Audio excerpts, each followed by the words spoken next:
curious. I think it's regrettable.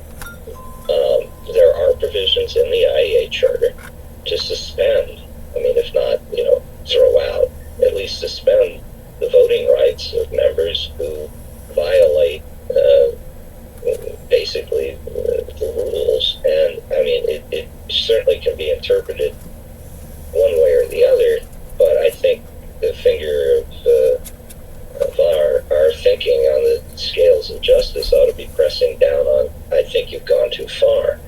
We have not made that case. We have not put any pressure, to my knowledge, to get a suspension vote. And I think even if you did not win that vote, it would be close on the board, and close enough that it would be very useful to see where people are on that. We've chosen not to do that. It could be that the other equities that we think we have to negotiate with regard to Russia, whether it's arms control and God knows what else, has prevented us from going in that direction. But that's where we are. This reporting is before the report of the most recent abductions and beatings, so I want to emphasize that. Before. Yeah.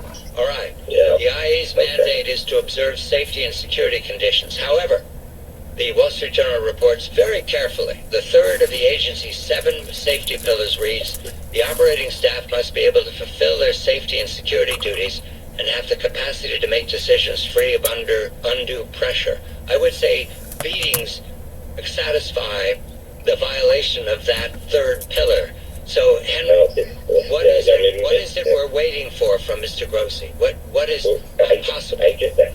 Well, what we're waiting, and in fairness, he is an international, I won't say bureaucrat, but official, and he is subject to the pressures of the board that he serves.